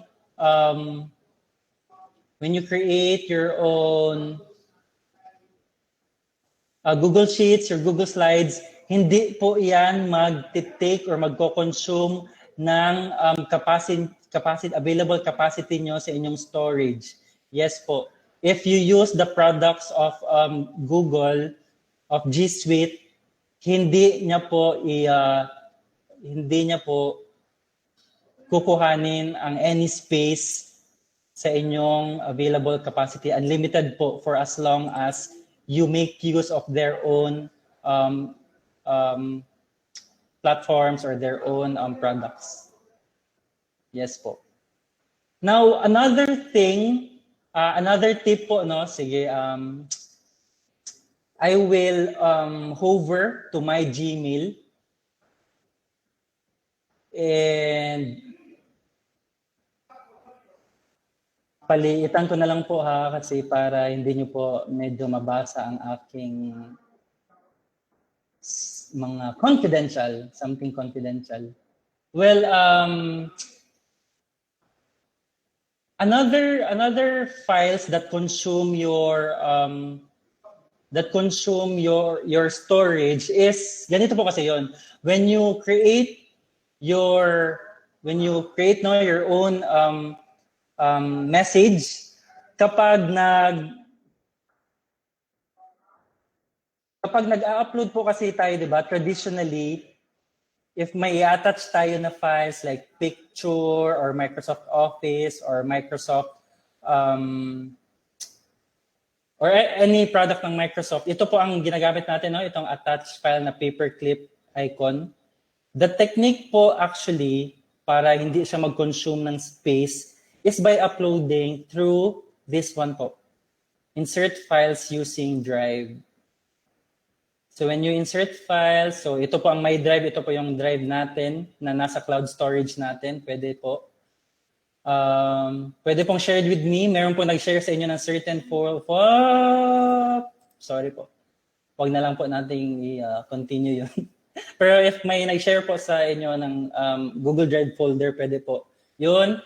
And recent files na nasa Google Drive nyo, di ba? Kaka-upload lang natin ito or itong isa, di ba? Kaka-open lang natin. Magsasuggest po siya na siya po ay recent files nyo, pwede po yun. Ito, kaka-upload lang natin from our folder. I-display po yan sa recent. Pero the technique here is, if your file is stored locally, dito po sa upload, kasi po para hindi mag-consume ang storage nyo. As compared sa attachment, kung I think 25 MB po ang maximum ng file size ng pwede nyo ma-upload. At kung more than 25 na siya, it will automatically redirect you to uploading it via Google Drive. Okay? And when you upload in Google Drive, it will not actually take too much consumption sa inyong storage. Good for mga people sa DepEd kasi unlimited, so okay lang. But for the others na with limited capacity, especially those na mga free lang na 15 gig, then it means na you should kita no, JC no? You should think of ways na maano siya, malimit nyo. Now, we can share folder. If nakikita nyo po tong icon na to, no, merong parang tao. Meron parang tao at ito namang sumusunod is wala. It means na ito pong isa ay naka-shared at ito naman pong isa ay hindi naka-shared. So itong year-end assessment, shinare ko po ito siya sa iba na access din po nila tong folder na to. Well, itong sa webinar folder, hindi ko po siya shinare, hindi po nila to pwedeng ma-access. At kung nakikita nyo po, no, ibang kulay nitong folder na to. It is still the same folder, but you can actually change the color of your folder para medyo perhaps kung about work, pwedeng color green, kung about recreational use, and for medical use but not for recreational use, then pwede nyo po baguhin po ang color ng folder niyo. Okay? So yun po. Now, what if, sir, gustong-gusto ko po talaga ang gustong-gusto ko po talagang gamitin ang G Suite. And I want to go beyond 30 gigabytes po. I want to go beyond. Gusto ko po unlimited din. Well, sad to say, for personal use, if hindi po kayo member ng Google for Education na program, then hindi po kayo pwedeng ma-unlimited. So you are considered basic lang po. The highest actually is you can over po, no? The cheapest po is, sige, i-display ko na lang kasi meron ako nito sa PowerPoint ko. Mas mababasa siya ng maayos.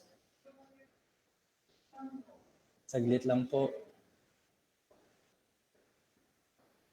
At malapit na po tayo matapos. Huwag po kayong mag-alala. Ito po. Ito po ang summary kung in a Philippine setting, the highest po that you can avail of na storage capacity is 30 terabytes, and that's 14,000 per month. And the cheapest po is just 89 pesos per month po, and you already have 100 gigabytes of storage.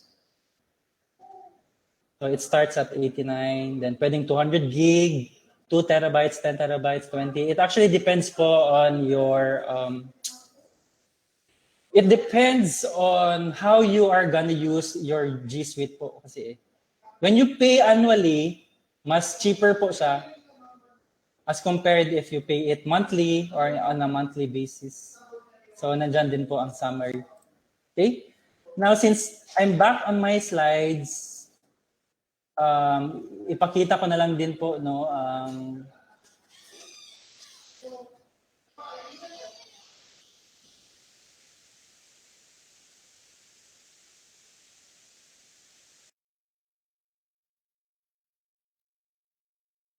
so like if you are the manager of a certain file, then ito po, naka-check po lahat ng can view files and folders, can comment on file, pero hindi po makita ng,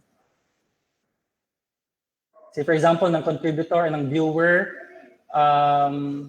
if naka-restrict po to specific files, then ang commenter hindi po pwede, ang viewer hindi po pwede. So ganun po. Actually, I will be sending these slides naman po siguro when I also give you your certificates, so that you will be guided kung ano po ang mga restrictions, kung sino lang po ang pwede.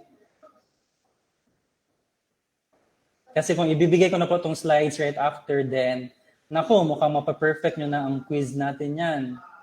Kasi lahat po ng nasa quiz ay nandito din po sa slides. And actually, yun po ang diniscuss ko. Yun po ang lalabas din for the quiz later, which is a 10-item quiz, and you have to get or to obtain 70%. So that's 7 points. Okay, so another last na lang po, last capability or functionality po is to know the keyboard shortcuts, di ba? It comes handy po no, na to know the keyboard shortcuts of our Google Drive. So how do you do that? You press Shift and then question mark. And it will display ano po ang mga certain keyboard shortcuts kung ano po ang gusto nyong gawin. If, say for example, you are working under pressure and you have to finish everything, what are the different keyboard shortcuts? Okay? I'm gonna check if may na-miss pa ako sa slides.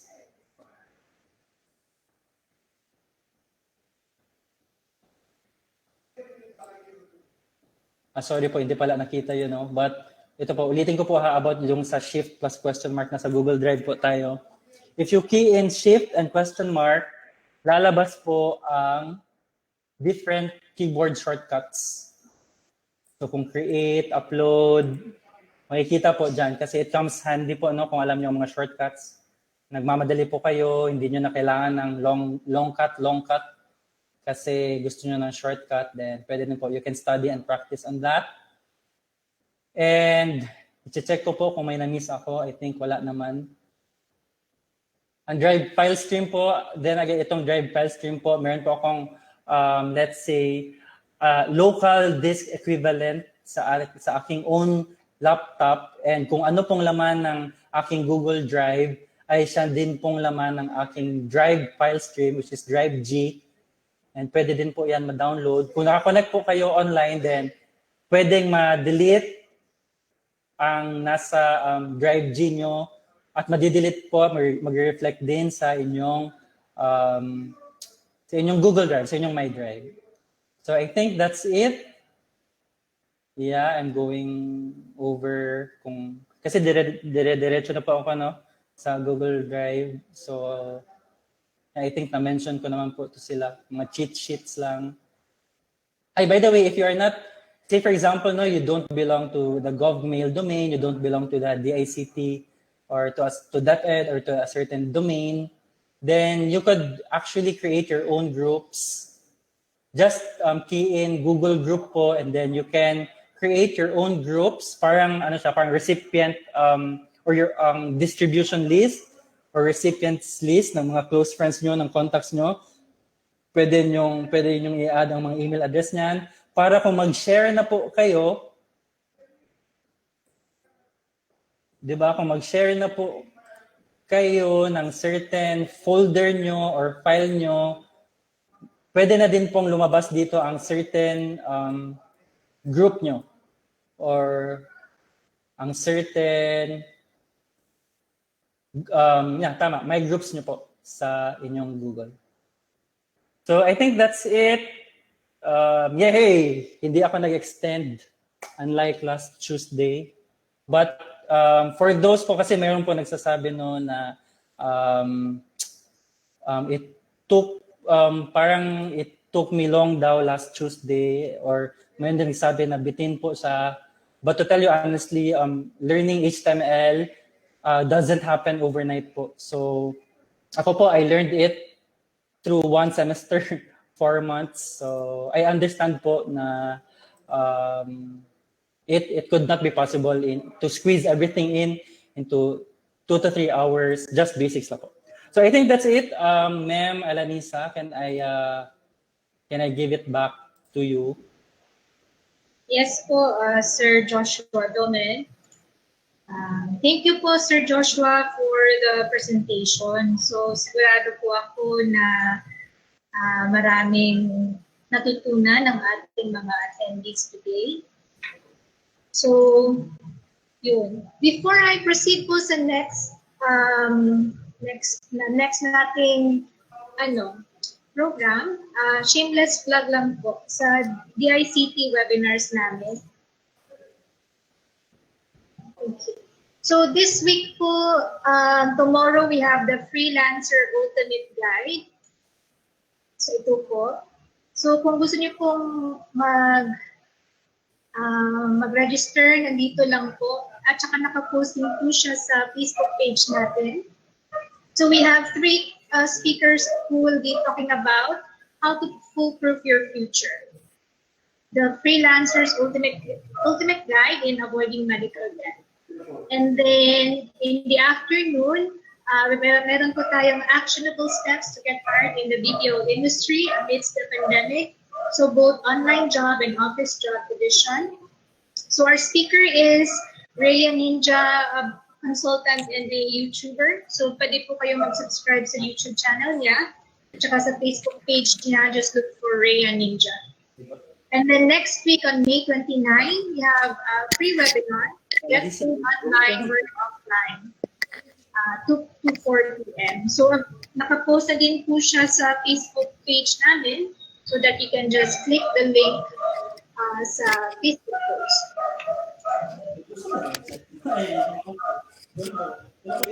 And then let's call on Ma'am Claire Fernandez for our closing remarks. So, Ma'am Claire.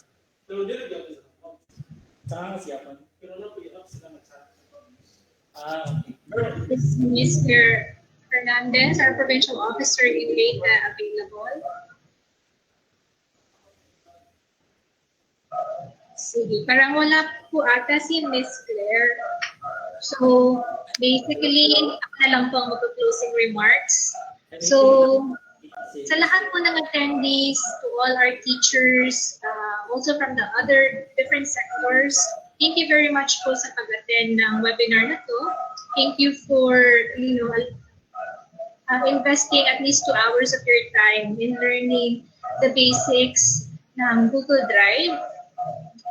This is, it would be better if siguro after the session, you have to apply it so that you will retain the knowledge brought to you by Sir Joshua Domen. And then we'd like to send special thank you to our technical committee, Engineer Leo Cipriano Orbistundo Jr., Sir George Michael, Claire, Sir Joshua Corona, Sir Arizeta, Sir Jerry Cuyante, Ma'am Mary Luz Magnaye, Miss Mary Chris Maglangit, myself po, Alanisa, and to our resource speaker, Sir Joshua Elizar Domen, and to the rest of the BICT BC2 staff. So sila po yung nag-organize ng event and meron po silang designated task. Okay. So, questions and answers. So, may questions po ba kayo kay Sir Joshua? Pwede po tayo magtanong sa chat box at naninili po kami.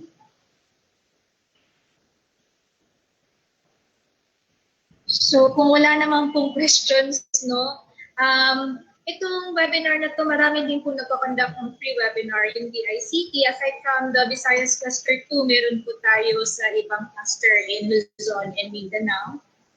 You can also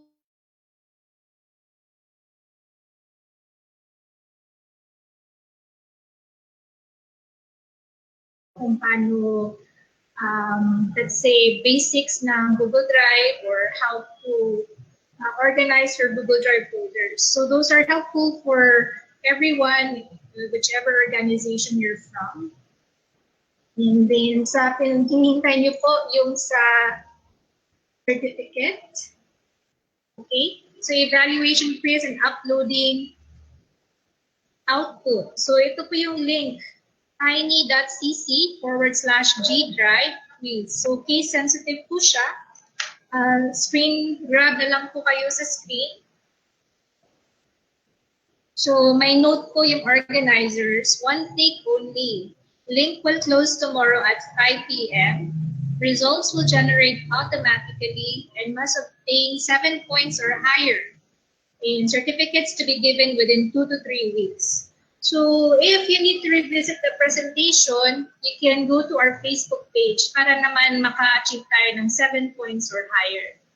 So when you type the URL, drive it's case sensitive. Kung uppercase po yung letter, uppercase po siya. So may mga questions po ba sa ating mga attendees? So again po, we'd like to, so may question na po.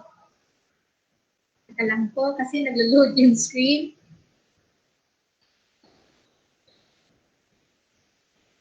So while naglo-load po yung screen po, again, we'd like to thank our resource speaker for giving the time in preparing the presentation. Hindi po madali mag-prepare, especially na back-to-back po yung ginawa niyang webinar for this week.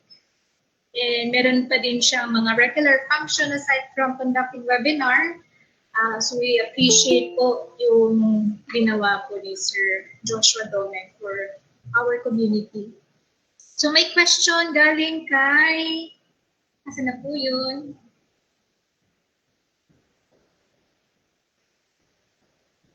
Momar Sagang, if na-expire ang subscription, automatic po ba ma-erase sa cloud storage ng mga files? So may question. Hindi po siya automatic, mag-notify po siya and it will give you more time. Yun po. So Sir Armand Momar Sagang, so hindi po siya automatic mag-delete, so bibigyan po kayo ng time ni Google para ma-download or ma-backup nyo yung cloud storage files nyo. Ay, Ma'am Alanisa, sorry kasi may typo lang tayo sa standby presentation natin kasi ni-recycle lang natin yung ginamit natin sa HTML but wala pong uploading output. Evaluation and quiz lang po siya. Okay po. So yun. So clear po tayo mga attendees here. All you need to do is just answer the quiz and the evaluation or survey. So nothing to upload. Wala po tayong output na ibibigay. Answer lang po ng survey.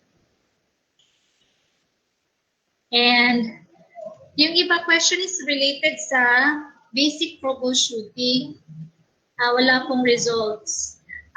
Yes, so for the basic troubleshooting na webinar, yes, we noticed na wala pong results yung exam.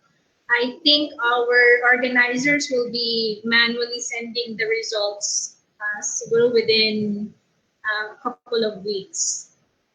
So question from Dana, what if di naka-obtain ng 7 points and higher? Walang certificate sa organizer teams natin?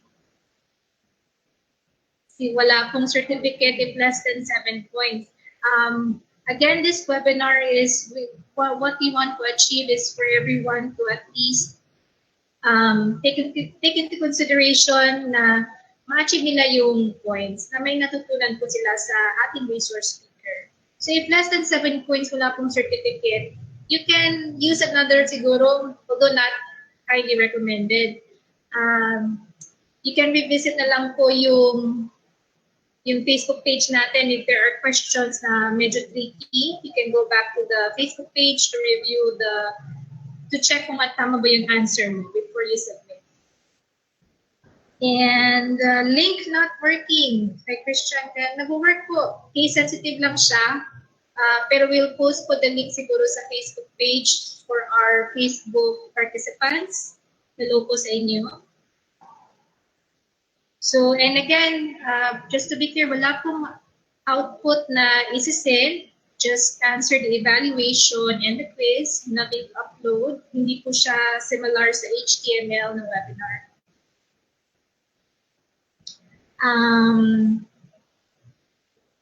Sige. Wait lang po ha, babasa po tayo ng mga questions. So yun po bang sa calendar, pag nag-attach ng email, may possibility na maulit-ulit ang pagsisend sa recipient pag nagdagdag ng guest? From Ruel Valdoria.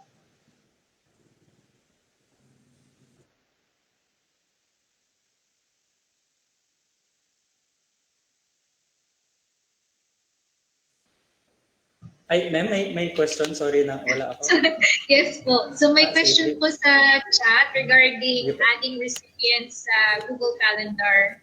So every time ba na magdagdag na she adds the recipient, will the existing recipient receive the same notification ba daw? Yes, the same. Pero ano to siya? How do I explain this? Kapag too many, I think more than 250 ang participants, no?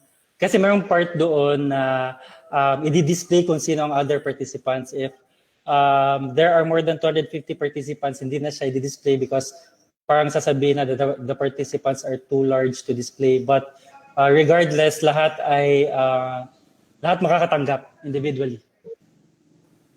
Okay, thank you po. My question, although not related sa G Drive or Google Drive, question from Harry, how about sa HTML output based po yung wait lang. Medyo nawala ka, ma'am. Ano yon yung last part? Based. How about doon sa HTML output based po yun? So, ibig sabihin may consideration kahit di maka 7 points? Ay, hindi. Because we should strictly follow kung meron kang output pero hindi din nakaabot ng 7 points ang score mo, yung wala pong certificate, sorry. Ayun po, Sir Harry. So, dapat po may output at the same time makapass, ma-reach mo yung points. And then, so yun po, majority of the questions here are on the previous webinars. I think you can respond to the organizing team po. Meron ata silang sinend na invitation, or you can also post it sa Facebook Messenger namin, and we'll reply as soon as possible. Pasensya na po pag hindi namin ma-reply agad-agad, medyo madami din po yung sa Facebook Messenger. Pero if you're looking for the links, it is available po sa video. Ilalagay na lang po namin sa caption. Okay. So again, thank you very much to our attendees, to our resource speaker, and to the DICT organizing team. This is all for today po. At least we're on time. And congratulations po sa lahat na nakapass ng exam. So again, the link will close until 5 p.m. tomorrow. So